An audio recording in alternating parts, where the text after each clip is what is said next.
Aujourd'hui, je vous emmène à la découverte de mon monde et on commence par une introduction au cabinet de curiosité.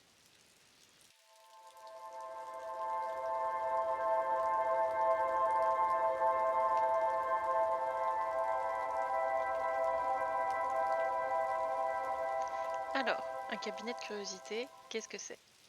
C'est un endroit où on expose des curiosités.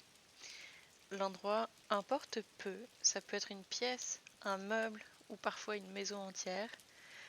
Et par curiosité, on entend actuellement beaucoup de choses. Et globalement, on compte 4 grandes catégories définies par le dictionnaire du Littré. On a d'abord les naturalia, où l'on trouve les objets d'origine minérale, animale et végétale, donc à peu près tout ce qui est taxidermie, fossiles, cristaux, herbiers et ossements.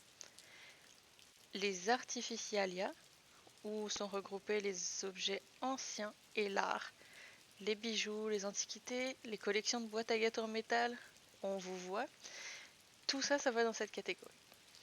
Les scientifica, pour tous les objets scientifiques comme les sextants, les outils chirurgicaux, les illustrations anatomiques, les moulages, les modèles anatomiques. Et enfin, les exotica, pour les plantes et animaux exotiques, ainsi que les objets appartenant à des ethnies variées. En gros, tout ce qui est exotique pour des personnes d'une époque et d'une ethnie donnée.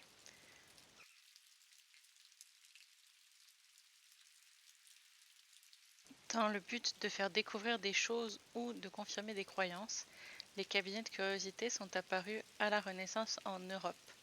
Souvent, ils sont ouverts à la visite et cela donnera naissance en 1683 au premier musée universitaire du monde, l'Ashmolean Museum à Oxford, qui est construit sur la base de plusieurs collections privées.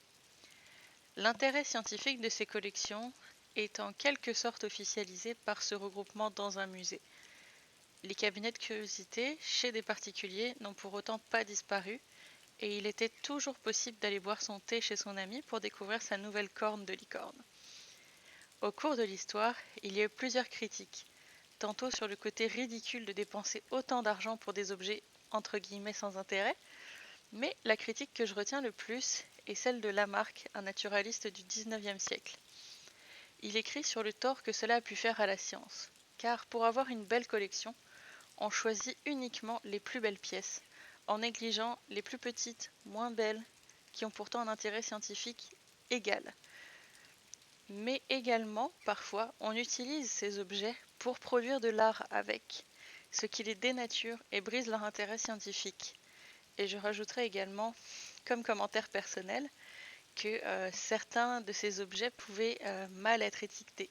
Par exemple, on trouvait beaucoup de cornes de licorne. Je pense ne pas briser le rêve de beaucoup de monde en vous annonçant que les licornes n'existent pas. Et majoritairement, ces cornes de licorne étaient en fait des cornes de narval ou des dents de narval, je ne sais plus lequel on dit, en tout cas. Ça venait d'un narval. Pour cet animal-là en question, on sait la vérité, mais peut-être que pour d'autres objets, on a le problème de ne jamais savoir ce que c'était à l'origine parce que c'était mal étiqueté.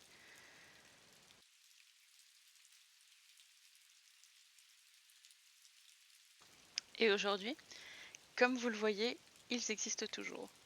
J'ai l'impression que c'est quelque chose de beaucoup plus marginal qu'à l'origine. Dans l'imaginaire collectif, c'est souvent associé à une esthétique sombre ou à des pratiques tordues. Quand une personne apprend ce qu'il y a chez vous, c'est toujours surprenant. Personne ne reste indifférent et tout le monde y va de son avis.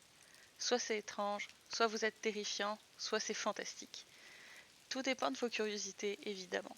Un herbier provoque beaucoup moins de réactions qu'un cerveau humain en bocal. Et, croyez-moi, c'est loin d'être la pire chose qu'on peut trouver. Je préviens toujours les personnes qui entrent chez moi, car j'ai déjà vu des réactions très gênantes pour tous, comme une personne qui a vu mon mur dédié à ma collection et qui a tout fait pour rester dos à ce mur pendant tout le reste de la visite, pour essayer de rester poli. Pourtant, je suis loin d'avoir des pièces vraiment choquantes. Pour ma famille, c'est juste moi. Pour la majorité de mes amis, je suis bizarre, mais c'est pas trop une surprise pour eux.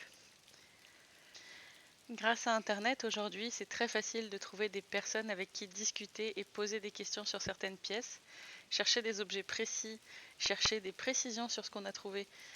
La majorité des communautés en ligne ont une bonne modération et ça prévient aussi souvent les nouveaux venus qu'ils pourraient être choqués par ce qu'ils pourraient voir et qu'ils doivent passer leur chemin si c'est trop pour eux. Mais je ferai un épisode dédié sur les réseaux sociaux. Finalement, l'histoire des cabinets de curiosité est aussi vaste que ce qu'on peut y trouver et je suis heureuse de vous faire découvrir ces tranches d'histoire et de science avec mes prochaines vidéos. Forcément, ma chaîne sera orientée par mes propres intérêts qui sont surtout orientés sur la médecine et l'anatomie. Alors, si vous souhaitez que j'aborde d'autres sujets plus particuliers, n'hésitez pas à me faire des suggestions en commentaire. Vos avis sont toujours les bienvenus. De plus, si vous souhaitez m'envoyer des photos de votre collection pour que je les utilise dans mes vidéos, rendez-vous sur Discord, le lien est en description.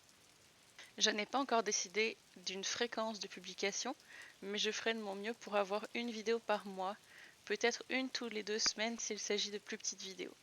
Alors abonnez-vous et activez la cloche pour ne pas les rater. Bye!